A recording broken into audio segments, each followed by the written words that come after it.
Introducing Hot Shot Jackpot, Paddy Power's new free-to-enter competition, available to all customers. Every Premier League week, simply pick 8 anytime goal scorers from 8 selected matches, and you could win £250,000 or more. Excludes in-shop bets. 18 plus. Please gamble responsibly. Welcome back. It's Bruce Millington, Mark Langdon, Dan Childs, and from Paddy Power, Ed Quigley, looking ahead to the Sunday and Monday live Premier League fare. 4 o'clock at the London Stadium, West Ham versus Southampton. West Ham have conceded at least 3 goals in their last 3 Premier League games. That's not like them. And obviously struggled like mad to get past Accrington. Talking of which, Ed Quigley, how much pain did that inflict on you when West Ham got the job done? Because all those people fishing around for the short ones in midweek accas, they copped, didn't they? Yeah, I know. It definitely cost a couple of £100 at the very least. I wasn't in last night, but yeah, late winners like that cost the company a lot of money. So Pyatt was the main man for the punters last night. What's the betting here? West Ham, Southampton. Yeah, West Ham are 17-10. The draw is 23-10, and Southampton are 8-5. Look, Who's going to win? West Ham have obviously had a rough start to the season. Bilic is obviously 4th favourite, as we mentioned earlier, in the sack race of 5s. They did beat Bournemouth in one of the worst TV games I've ever watched on Sky. Look, they were missing Pyatt for the first few games of the season. He's back now and he's doing Rabonas and scoring free kicks. And Southampton have also had a tough away start. They've played United and Arsenal so far, and they've lost both of them. I think that West Ham look a price here, though, despite their bad run. They look huge to me. Like they're dogs at home. Like, it's crazy. Okay. So yeah, 17-10, or else draw no bet at evens as well. And other shout outs are, if you fancy Southampton, Charlie Austin's is banging them in at the minute with 4 and 3, and he's available at 6-4 anytime for the Hot Shot Jackpot. And obviously Antonio's flying as well, and he's available at 5-2 anytime. West Ham are huge, according to Ed. What about you, Mark? No, I don't like it. I mean, I think if this game was at Upton Park, maybe. But I mean, what is under home? The lights? Yeah, well, or just any? Well, I mean, I think Upton Park was a hostile environment for opposing this is pretty players hostile to go. As well. But this is a hostile for the home supporters. I mean, look. They haven't worked it out yet at home, have they? I think it's pretty obvious to everybody there. And I think Southampton have done a lot better than the results suggested. I mentioned earlier on in the postcast that they played really well against Swansea. Only got the 1 goal. Should never have lost to Arsenal. They outshot Arsenal, and not many teams do that at the Emirates. I thought they were comfortable at Old Trafford until Ibrahimovic came to play.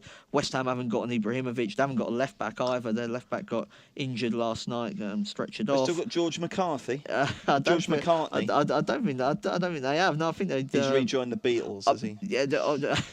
I mean, they're missing Cresswell. I think down the left-hand side. I think he was an excellent player, both defensively and offensively. For them, I like Southampton draw no bet in this game. So me and Ed will have to have a chat afterwards. Okay, you'll have to be the deciding voice here, Dan. Yeah. Where are you going to go?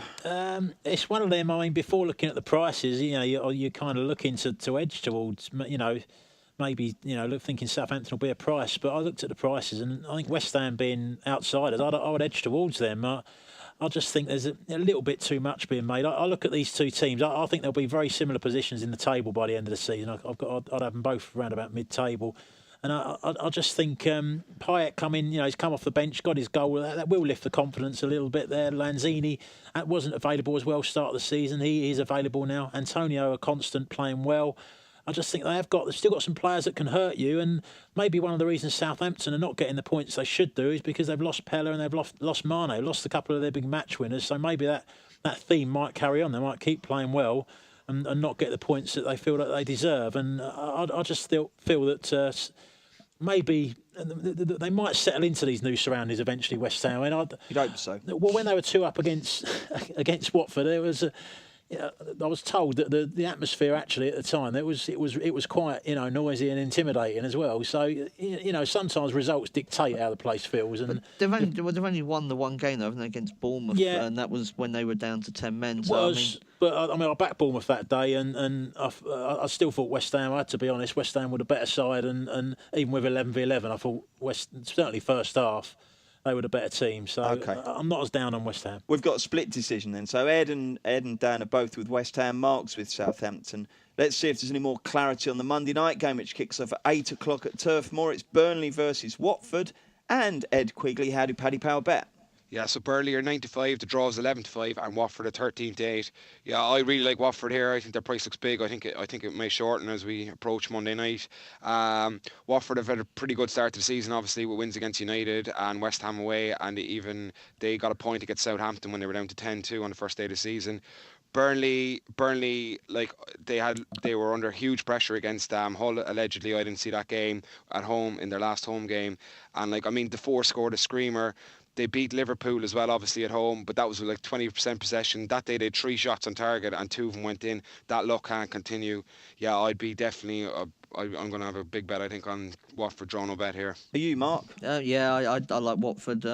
I think draw no bet could be the way to go as well. I just don't see them losing the game. I thought that Mazzari would have taken longer to adapt to the back three.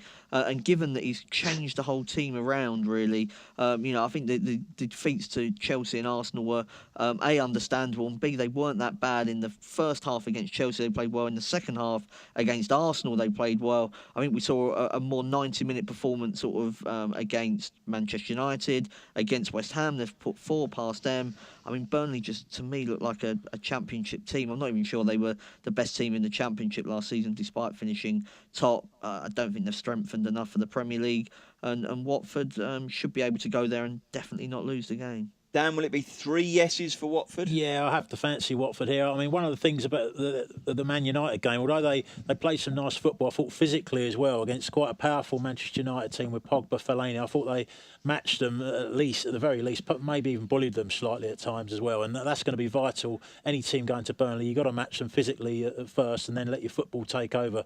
Watford have got enough to do both, and I think the price is too big. Are you having a neat win bet, or would you take the draw no bet route? I think draw no bet. Favour? I would be happier to do that. What's the draw no bet price, Ed? 4-5.